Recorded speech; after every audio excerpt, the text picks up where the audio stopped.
Police, according to residents, have decided to engage in conduct that is troubling, searching individuals, doing cavity searches, stripping people on the side of the road.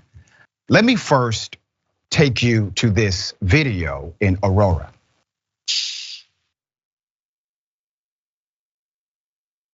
Ronneil police gang unit harass and sexual assault men digging up his but looking for drugs.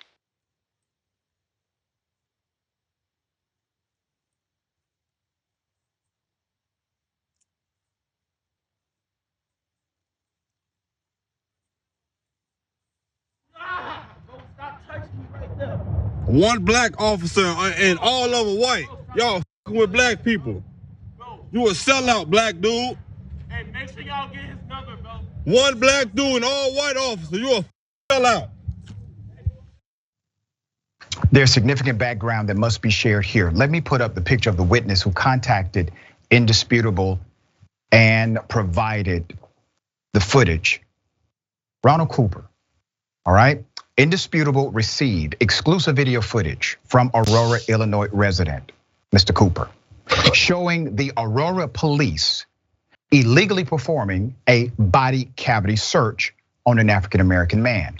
Now, some of you may say, well, there must have been a reason for a body cavity search. Or some of you will say, we don't know what happened before that. Now, remember, residents have been complaining about this for a very long time in Aurora.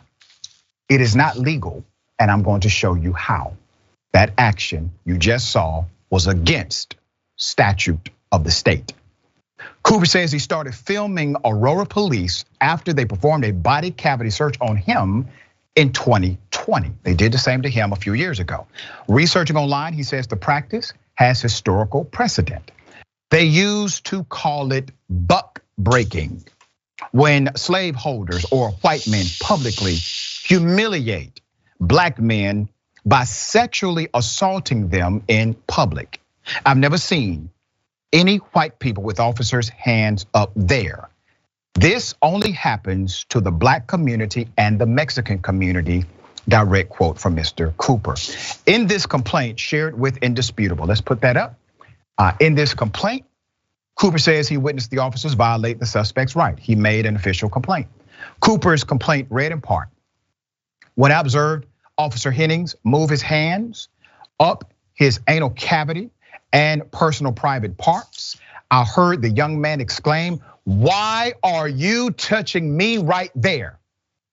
The other officers continued to hold him while Officer Hennings molested this young man.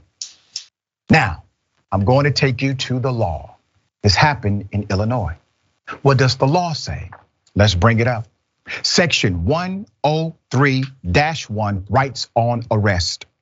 No search. Let me say that again.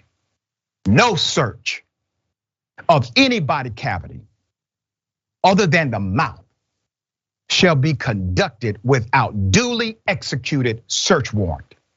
Any warrant authorizing a body cavity search shall specify that the search must be performed under sanitary conditions and conducted either by or under the supervision of a licensed physician to practice medicine in all of its branches in the state.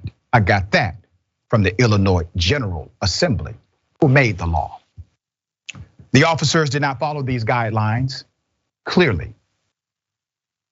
They did not wear gloves. It's on the tape. We have the footage.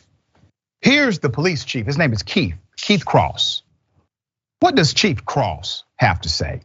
You see, Chief Cross emailed Mr. Cooper after Mr. Cooper complained and sent him the video. Here's what the chief said in the email. You and I have had several conversations in the past about some of these interactions. And as I've stated in the past, sometimes things aren't always what they appear to be. I understand that you have a certain view of the Aurora Police Department, and you are entitled to that opinion. I doubt that there is anything I could say that would change that opinion. It goes on to say, I don't know anything about the people that the gang unit was dealing with or the reason they were interacting with them. What I do know is that they are called over there to investigate something, or they saw something that looks suspicious to them. They are going to check it out, regardless of what color those individuals are. Tonight, Cooper, the same young man that provided the information to us, will speak before the Aurora City Council. A detective named David Guevara, who the Aurora Police Department referred to us for comment, has not responded to us as of yet. Detective, we are waiting on the official response. Now let's highlight some dynamics that are important to this story. Chief, you know good and damn well what they're doing. The complaints have been coming to that department for years about this kind of activity. It is now exposed your officers were in violation of actual state law. You are the chief law enforcement officer for Aurora. Your cops are on video violating the state statute. What are you going to do? What response will you now have? Will there be some level of appropriateness from your office, given the fact that we now have your cops on record? Now, I guarantee you this, Chief, if you choose to not act, if you choose to not apply a decent policy and get rid of those who are contrary to the law and contrary to the policy, if you don't do it, guess what will happen? More of these videos will surface. More people in Aurora will start recording, and I will report on every single one of your damn officers who are violating citizens in this way. All right, Doctor, what are your thoughts here? A bunch. I mean, it really goes back to what we saw before. I'd say the two main points that come to my mind first are, it's so ironic, right? We live in this law and order moment where everybody wants like more cops, more cops. But what seems like what's fallen out of that conversation is like, what's a good cop and what's a bad cop? From a medical perspective, you can actually probably kill somebody with an invasive search like that if you're not doing it the right way. Wow. You know, the mucosa is very sensitive. If it's not done with sterile technique, you can introduce an infection pretty easily, and particularly in that setting. So I just think the chief's points are kind of beside the point. I mean, of course, people want to feel safe, and of course, they want to do the right thing there. But that's different from doing like an in the field unprotected body cavity search that can be, very, very costly to somebody's health or their life.